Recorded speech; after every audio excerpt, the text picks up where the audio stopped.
everyone, and welcome back. Today we are talking about Euphoria Season 2, Episode 2, Out of Touch. And that escalated quickly. I mean, I appreciate the fact that we're focusing on all the characters and not just a few. And it's clear that the storyline is going somewhere and it's going to explode at some point. The question is when. So the episode starts off exactly where it left off, with Nate totally beat up and being escorted to the hospital.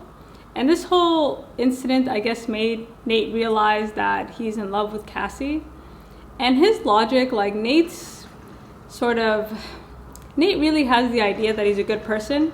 And the reason that he's been unable to kind of come to his true potential is no fault of his own. It's because of the people around him. And he kind of projects that onto Cassie and Maddy. And this is a whole sort of theme throughout this episode, like trying to find people who bring out the best in you. And so for Nate, Cassie is the total opposite of Maddy. There's no drama. She's, feminine, supportive, everything that you could possibly want in a woman. He starts fantasizing about having a family with her.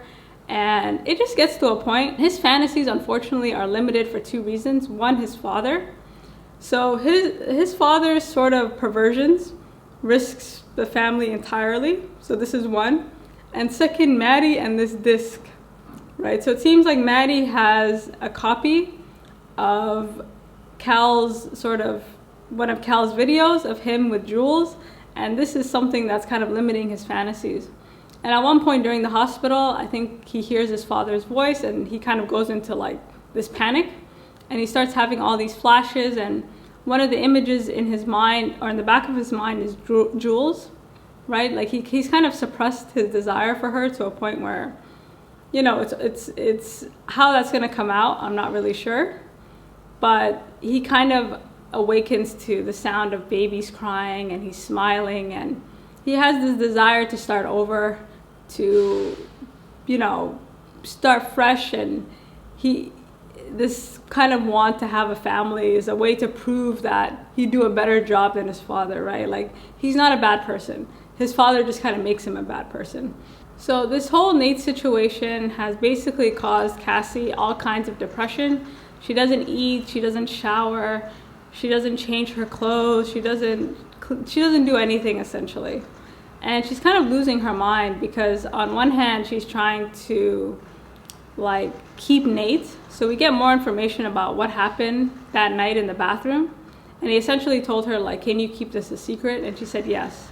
And I don't think Cassie actually likes Nate. I think she likes this drama and this having this sort of adrenaline rush. And at one point she's having a conversation with Maddy, and Maddy says, you know what, you love to be loved. And I think that's Cassie's euphoria. She loves to be loved. She can't really be alone, because that would mean kind of acknowledging her own faults as well. And that's just not something that she can have, right? The way Cassie kind of justifies her bad behavior is by saying, if Maddy and Nate were together, she would never have done this. And again, Cassie's really trying to keep her friend and also pursue Nate at the same time. And I wonder if Maddy suspects something, because at this point, Maddy thinks that Cassie's sort of erratic behavior is because she's single, and she's just not meant to be single. And Cassie's mother at one point kind of observed, these are not the emotions of a single person. These are the emotions of someone that is clearly, in a relationship or trying to be in a relationship with someone. And so I wonder if at some point Maddy will be able to make the distinction. So with all this pressure, Cassie is under the gun. And what's adding to this pressure is Nate's father, Cal. So Cal is hell-bent on trying to figure out who beat up his son. And Nate and his father hate each other. They do not like each other at all. And I think his desire to find out what happened to his son has nothing to do with any type of love. It's more as nobody messes with our family. But deep down, I don't think Cal really cares about Nate at all. And similarly, Nate could care less about Cal. And so Cal kind of becomes this sort of vigilante. He goes knocking on doors. And one of the doors he goes knocking on is Cassie's door. Sits her down and the entire family, and he's like, okay, I want to know what happened that night. And the thing with Cal is, I guess he's pretty significant in the community. And so he threatens all his connections and, trust me, we can really find out what happened, but we can do this the easy way or the hard way. And the way that Cassie rationalizes her bad behavior, right? Because Cal essentially threatens, like, listen, if you don't tell me what I want to know, I'm going to dump all your phones. I'm going to find out exactly what y'all have been doing back and forth, so don't mess with me. And that's what scared Cassie. Not so much that he was going to go to the police, but because her text messages would be exposed. Because at some point she sent a text to Nate saying, you know, we shouldn't have been together, like that shouldn't have happened. And he called her and he was like, don't ever put that in writing again. So this is something that, you know, is kind of scaring her. So on one hand, she agrees to snitch on Fez because she wants to protect herself, but also this hope. She has this hope that Nate will kind of sort it all out. Because after he gets out of the hospital, he pretty much promises her, like, hey, we can meet up, you know, like, don't worry. However, you need to know that if Maddy ever finds out, she's going to kill you, right? So in the end, Cassie ends up telling Cal everything he needs to know, in part mostly to save herself, but also to keep that hope alive with Nate. This whole interaction between Cassie and Cal, I think at some point, this situation will also cause a rift between Cassie and Lexi, because we're starting to see Lexi become more animated. Like before, she was just kind of in the background. She never really spoke up, but she was really bothered by the fact that that her sister snitched on Fez. And it's this that kind of prompts Lexi to kind of, you know, like do something about it. But again, she's not that character to do it, but it seems like she's developing. So Cassie, you know, justifies herself, and finally the night comes where she gets to meet Nate. And this whole meeting with Nate, I didn't know what was gonna happen. Like there's so many scenes in this episode, and even in the last episode, where I thought something bad was gonna happen. Like he drives her to one of his father's like buildings, and it's a really long drive, and the vibe he was giving was super creepy. The whole time Maddy's calling, she's calling Nate, she's calling Cassie because she planned this bowling night. But I didn't know what Nate was gonna do, you know, like I was kind of freaked out for him. And so he drives her to the middle of nowhere, basically to break it to her, like, listen, we can't be together. You know, it was a mistake, I'm so sorry. And Cassie runs away, right? And why he had to bring her there to tell her that, I think was an intimidation tactic to kind of scare her into like agreeing. And Cassie doesn't really fall for it, and they end up kind of hooking back up again. And Nate says something interesting. He's like, how are you gonna look your friend in the face again? How are you gonna look Maddy in the eye again? And again, I think for Cassie, like, the situation is just too stimulating for her to give up. Like, it's not so much Nate, it's more like this being someone's secret and running around and having this exciting thing to do. Like, anything is better than being alone with your thoughts, right? And, you know, just on a side note, I thought it was funny that the only person who saw Cassie running to Nate's truck was Rue. Whether or not Rue was aware that Nate was in the truck, or his father, I'm not really sure, but Rue sees everything. She's also a highly unreliable character, so it's not like anyone would believe her anyways. And I also think it's funny how Nate has this fear of his father's perversions coming out, when in fact I think Nate's sort of like, he's flying a bit too close to the sun, and more likely he's the one who's gonna bring down their family more so than his father. But we'll see how this manifests. Speaking of Rue, I want to talk about the Rue, Jules, and Elliot sort of friendship triangle that's forming. And I'm surprised at Rue's character development. Like, she's deep in it. She's a drug addict, and she's not getting out of this anytime soon. And I'm also surprised at the anticlimactic reunion between Jules and Rue. So after all this complaining, after all this desire, after all this want, it seems Rue could care less, you know, and Jules, I'm not sure what Jules' expectations were, but they're not being met. And a part of that has to do with this Elliot character. So I didn't know that Jules was that jealous, and I wonder if she's jealous because Rue found a new friend, or that maybe she kind of has a crush on Elliot. Like, there's something that, like, Jules definitely suspects there's something that she's not telling her. And it seems like Rue and Elliot have been kicking it for quite some time. They've been doing drugs. They've been having a great time. And this whole conversation between Rue and Elliot, like, their friendship is based on like the opposite of what Nate wants. You know, like, Rue does not want to find somebody who brings out the best in her. Like, she's kind of done with that whole bringing out the best of me phase. Like she just wants someone that she can be open with. And the way she explains her drug addiction to Elliot, right? Like without these drugs, she wouldn't be able to be herself. She's a deeply shy person. You know, she has all this anxiety and doubt. And Elliot wasn't fully buying it, because Elliot is like a high functioning drug addict. Like he seems to be able to control himself, whereas Rue gets high until she can't get high anymore, right? Like there's a lot of pain there, and a part of the pain, of course, is because her father died. But I think Rue has not fully she's nowhere near ready to unpack what the real problem is, because she actually says even had her father been here, she still would have been, like, whether or not her father was alive, like she would still be doing drugs. And I find that very hard to believe. And even Elliot was like, really? I don't think so. And in terms, they really don't bring out the best in each other. And Elliot says it point blank. He's like, I don't think we bring out the best in each other. And Rue is like, you know what, I'm okay with that.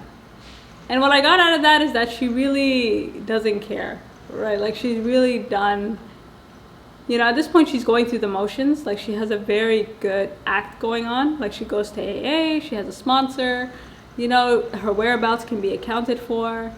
And maybe because as an audience we're watching her, we don't believe her, but maybe to the people around her, like this manipulation is working. And I think one of the funniest scenes is when she goes to AA and she goes on the Stairmaster and she's just like going up, and Allie's like, wow, like you are really not doing well at all. Like you're a disaster. Nothing good can come out of this. She's sitting in the circle and she's totally high. He has to drive her home. And this whole conversation between Allie and her mom, I'm not sure how I felt about it, because I think even Allie is fooled by Rue's act, you know, because by telling her mother, oh, she's doing well, and, you know, he's kind of covering for her, you know, he's not fully kind of exposing her as maybe he should. You know, you guys let me know what you think about that.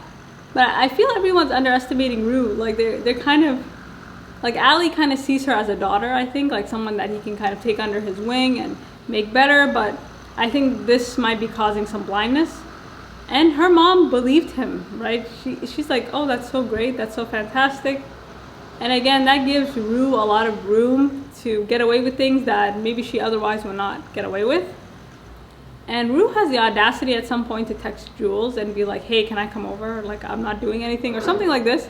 And Jules is looking at the text like, you know, and going back to Jules, like, I don't know what her expectations for Rue were.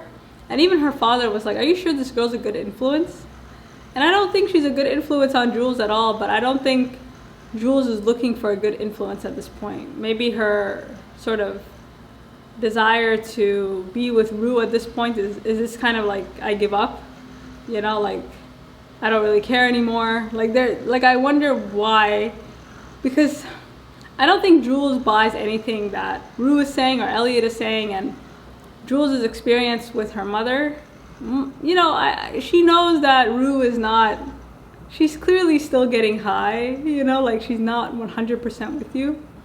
And, you know, she's depressed, she's at home, and Maddy calls and asks if she wants to go bowling. And I enjoyed this bowling scene, like it was very cute, you know, like it was kind of a group of friends that we never really see together. And then Jules and Maddy have this interesting conversation about, you know, love, and how, you know, without the darkness or some type of toxicity attached to it, it would be boring, right? Like, what's the point? I don't think this healthy love is enough for me. Like, I need something like exciting to get me out of bed. And this whole thing about toxic relationships and needing some, again, it's more like you can kind of see how deeply unhappy these people are. And the irony is that they kind of see Kat and Ethan as being the perfect relationship, when that can be further from the truth. And so Kat and Ethan are an interesting situation, because I don't know how long this will last. So Kat last season, she was, you know, in her phase, she was taking what she wants, and she was, you know, she was really going after it. And now that she has it, she no longer wants it. And now that she has it, she no longer wants it. And she's so insecure. And at one point she has like a fantasy about Ethan getting killed. and her kind of being totally, you know, taken away by this Dothraki sort of, you know, she has this fantasy about how she thinks her life should be or what kind of relationship that she wants, but it's not really grounded in reality, and this is not real life. And although logically she knows this, emotionally it's hard for her to get that out of her head. And it's understandable, you know, like there's what you think a relationship will be and then the reality of one.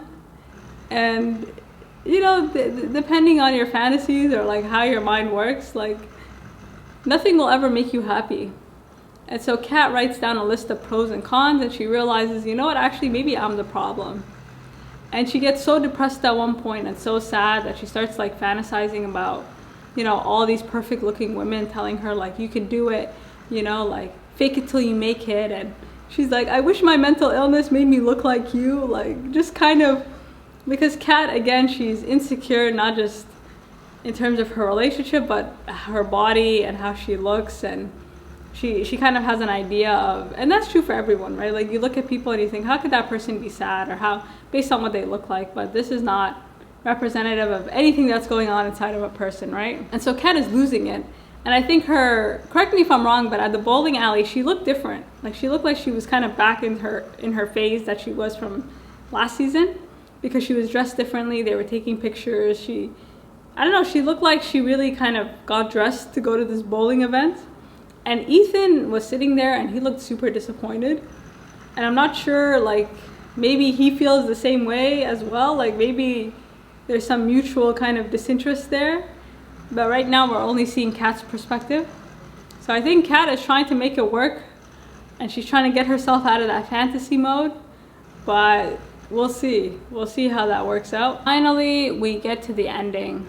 And before I touch on the ending, like watching Maddy and Cassie is really interesting, because Maddy at this point really loves Nathan, but eventually this love will turn into hate.